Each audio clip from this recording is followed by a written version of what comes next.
राम राम दोस्तों। आप सभी का स्वागत है आपके अपने YouTube channel special Hindustan news पे।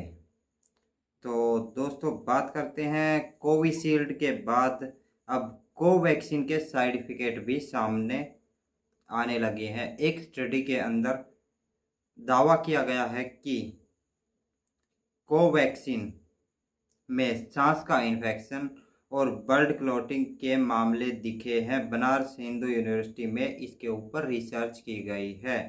भारत की बायोटेक की कोरोना वैक्सीन कोवैक्सीन के भी सर्टिफिकेट हैं। यह बात इकोनॉमिक टाइम्स ने साइंस जर्नल स्प्रिंट्स में पब्लिक हुई एक रिसर्च के हवाले से लिखी। रिसर्च में के मुताबिक बनारस हिंदू यूनिवर्सिटी में हुई स्टडी में हिस्सा लेने वाले लगभग एक तिहाई लोगों में कोवैक्सीन के सर्टिफिकेट दिखे गए हैं। इन लोगों में सांस संबंधी इन्फेक्शन, ब्लड क्लॉटिंग और स्किन से जुड़ी बीमारियां देखी गई है। शोधकर्ताओं ने पाया कि टीएनएसएच खास तौर पर किशोरों और किसी भी एलर्जी का सामना कर रहे लोगों को कोवैक्सीन से खतरा है। हालांकि कुछ दिन पहले कोवैक्सीन बनाने वाली कंपनी भारत बायोटेक ने कहा था कि उनकी बनाई हुई वैक्सीन सुरक्षित है। प्रधानमंत्री नरेंद्र मोदी जी को भी कोवैक्सीन की 2 डोज लगी हुई हैं। अब बात करते हैं जो कोवैक्सीन से समस्याएं लोगों को उत्पन्न हो रही हैं। लोगों में सांस संबंधी इन्फेक्शन बढ़ रहा है। नंबर 2, स्किन से जुड़ी बीमारियां देखी गई हैं कोवैक्सीन के उसमें। नंबर 3, गुलियर बेरी सिंड्रोम जीबीएस भी हो सकता है कोवैक्सीन की वजह से। आप सबने बाकी ये दोनों बीमारियों के बारे में तो सुना होगा। गुलरी बेरी के बारे में थोड़ा बताता चलूँ। ये एक तरह से जैसे आम तरह से कहा जाए लकवा जिस तरह से एक बीमारी होती है, शरीर का एक बहुत बड़ा हिस्सा बेकार हो जाता है, तो ये जीवीएस भी उसी तरह की एक बीमारी है। तो ये थी दोस्तों कोवैक्सीन को लेके आज की खबर। अब चलते हैं अगली खबर की तरफ। दिल्ली शराब नीति मामले में ईडी की गिरफ्तारी के विरोध में सीएम अरविंद केजरीवाल की याचिका पर सुप्रीम कोर्ट ने गुरुवार 16 मई को सुनवाई की है। कोर्ट ने केजरीवाल को जमानत देने पर कहा कि उन्हें कोई विशेष छूट नहीं दी गई है। जस्टिस संजीव खन्ना और जस्टिस दीपाकर दत्ता की बेंच ने कहा कि हमने अपने फैसले में कहा था कि हमें यह न्याय संगत लगा था। हालांकि कोर्ट ने यह भी कहा कि इस फैसले की आलोचनात्मक समीक्षा का हम स्वागत करते हैं। ईडी की ओर से solicitor general Tushar Mehta court में पेश हुए। उन्होंने कहा कि केजरीवाल जमानत पर बाहर जाने के बाद चुनावी भाषणों में कह रहे हैं कि अगर लोगों ने आम आदमी पार्टी को वोट दिया तो मुझे 2 जून को जेल नहीं जाना पड़ेगा। सुप्रीम कोर्ट ने ईडी की दलील खारिज करते हुए कहा, ये उनका पूर्वानुमान है, इस पर हम कुछ नहीं कह सकते। केजरीवाल के वकील अभिमन्यु सिंघवी ने कहा कि एक केंद्रीय मंत्री ने भी बयान दिया था, हालांकि उनका नाम सुनवाई के दौरान नहीं लिया गया। तो ये थी केजरीवाल की जमानत को लेके आज की सुनवाई। तो अब चलते हैं अगली खबर की तरफ। तो आप सबने एक मामला और सुना होगा आम आदमी सांसद स्वाति मालीवाल का। तो सीएम आवास पर बदसलूकी के मामले में दिल्ली पुलिस ने गुरुवार देर रात एफआईआर दर्ज की। इसमें दिल्ली के सीएम अरविंद केजरीवाल के निजी सचिव पीएम विभव का नाम विभव पर सीएम आवास में स्वाति के साथ बदसलूकी और मारपीट करने का आरोप है। घटना 13 मई की बताई जा रही है। इसमें 3 दिन बाद आज सुबह दिल्ली पुलिस की एक टीम स्वाति के घर पहुंची और उसका बयान दर्ज किया। इसके बाद पुलिस ने धारा 354 छेड़छाड़ और धारा 323 मारपीट और 506 जान से मारने की धमकी और 509 अभद्र कमेंट करने के तहत मामला दर्ज कर लिया है। वहीं गुरुवार देर रात दिल्ली पुलिस स्वाति मालवी को लेकर एम्स लेकर पहुंची। यहां उनका मेडिकल कराया गया। सिविल लाइन थाने की एक टीम को विभव कुमार के घर भेज भी दिया गया है। इसके साथ अब बताते चले, दिल्ली के अफसर घर पर 4 घंटे रहे। दिल्ली पुलिस के अफसर स्वाति के घर पर 4 घंटे तक रहे। और इसके बाद आपको बताते चलो, बदसलूकी केस के बाद जो 14 मई को संजय ने कबूला था और 13 मई की सुबह 9:34 बजे दिल्ली के सीएम आवास पे पुलिस को फोन आया था। इसी को लेके ये अब कार्रवाई की जा रही है, एफआईआर दर्ज हो गई है और अब इसमें आगे क्या कार्रवाई होती है। इसके साथ साथ स्वाति ने कहा है कि इसके ऊपर राजनीति ना की जाए। जो की मार को लेके हमने कल भी एक वीडियो में बात की थी, जो खाने पीने की थोक दरें हैं वो बढ़ी थी, उसके बारे में आज बात करते हैं सोने और चांदी के बारे में। आज यानी 16 मई को बढ़त देखने को मिली है।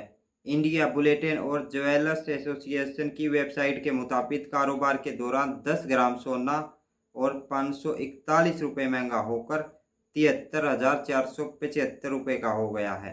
चांदी ने आज अपना नया ऑल टाइम हाई बनाया है। ये 1195 रुपये महंगी होकर 85,700 रुपये प्रति किलोग्राम पर पहुंच गई है। वहीं सोने का ऑल टाइम हाईएस्ट स्कोर 73,596 रुपये का है, जो उसने बीते महीने 19 अप्रैल को बनाया था। तो ये था दोस्तों आज के सोना और चांदी के मोल भाव। अब चलते हैं अगली खबर की तरफ।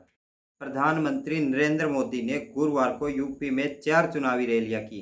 प्रतापगढ़ में उन्होंने राहुल गांधी के खटाखट वाले बयान पर तंज कसा। कहा, शहजादों को न मेहनत की आदत है और न ही नतीजे लाने की, इसलिए ये कहते हैं देश का विकास अपने आप होगा, देश का विकास खटाखट होगा।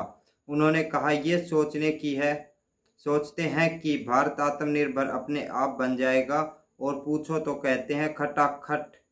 4 जून के बाद इंडी गठबंधन टूटकर बिखर जाएगा खटाखट। बलि के बकरे को खोजा जाएगा खटाखट। शहजादे चाहे लखनऊ वाले हो या दिल्ली वाले, गर्मी की छुट्टियों पर विदेश निकल जाएंगे खटाखट। दरअसल 3 दिन पहले राहुल ने झांसी में कहा था, महिलाओं के खाते में हर साल 1 लाख रुपए भेजे जाएंगे, यानी महीने के 8500 रुपये खाते में खटाखट जाएगा। इसी को लेके नरेंद्र मोदी जी ने आज तंज कसा है। तो अब चलते हैं अगली खबर की तरफ। करते हैं हरियाणा की खबरों की। हरियाणा में जज को गेट पर इंतजार कराया, सरप्राइज चेकिंग करने आए थे 2 सब इंस्पेक्टर समेत 3 सस्पेंड, एसपीओ नौकरी से बर्खास्त। हरियाणा के पानीपत में एसपी अजीत सिंह शेखावत ने CIA 2 पुलिस प्रभारी sub inspector SI Saurabh Munshi, Praveen और SI जयवीर को सस्पेंड कर दिया। तीनों को लाइन में भेज दिया गया।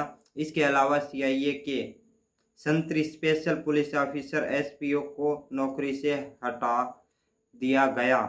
एसपी ने यह कार्रवाई जज को CIA 2 के बाहर इंतजार करवाने को लेकर की। जज पंजाब एंड हरियाणा हाईकोर्ट में विचाराधीन मामले में निरीक्षण करने पहुंचे थे। यहां उन्हें गेट के बाहर काफी देर इंतजार करवाया। जज ने गेट खोलने में देरी होने की शिकायत हाईकोर्ट व जिला पुलिस अधिकारी को दी, जिसके बाद एसपी ने एक्शन लिया। अपनी खामी छिपाने के लिए पुलिस अधिकारियों ने दर्ज मुकदमे को ऑनलाइन नहीं किया था। FIR को छिपा लिया गया। मामले की विभागीय कार्रवाई भी शुरू की गई। एसपी ने फिलहाल एंटी नारकोटिक सेल के प्रभारी संदीप सिंह को CIA 2 का प्रभार सौंप दिया है। तो ये था मामला। जज को गेट पर इंतजार कराने की वजह से 3 को सस्पेंड किया गया है और SPO को नौकरी से बर्खास्त कर दिया गया है। अब चलते हैं अगली खबर की तरफ। लोकसभा सीट से बीजेपी उम्मीदवार पूर्व CM मनोहर लाल खट्टर ने अपने कथित भतीजे द्वारा कांग्रेस ज्वाइन करने के सवाल पर चुप्पी तोड़ते हुए कहा कि उनका कोई भतीजा नहीं है। इसे लेकर मंगलवार को सिरसा में कांग्रेस उम्मीदवार कुमारी सैलजा ने अटैक किया था कि खट्टर के भतीजों ने कांग्रेस ज्वाइन की है। बुधवार शाम को करनाल में जब मनोहर लाल से इसके बारे में पूछा गया तो उन्होंने कहा, पहली बात तो यह है कि मेरा कोई भतीजा सिरसा में नहीं है। दूसरा, खट्टर कास्ट होने से कोई अपने तौर पर मेरा भतीजा बन रहा है तो अलग है, लेकिन मेरा कोई भतीजा सिरसा में नहीं है। बता दें कि प्रदीप खट्टर और गुरुराज खट्टर ने 2 दिन पहले सिरसा में कांग्रेस ज्वाइन की है। सिरसा के से कांग्रेस प्रत्याशी शैलजा कुमारी के नेतृत्व में दोनों ने खट्टर का भतीजा बनाकर शामिल कराया गया। तो खट्टर ने इसके ऊपर कहा कि पूर्व सीएम ने कहा, हाँ इतना जरूर है कि जब मैं 2014 में सीएम बना था तो उस वक्त मेरे पास सिरसा का एक परिवार आया था। उन्होंने बताया था कि वे भी खट्टर हैं। उन्होंने इस परिवार के वहाँ पर कोई साख नहीं है और 1-2 बार उन पर केस भी दर्ज हुए। इसे लेकर वे मुझसे मिले, लेकिन मेरी तरफ से कहा गया कि अगर आपने कोई गलती की है तो उसका भुगतना पड़ेगा ही।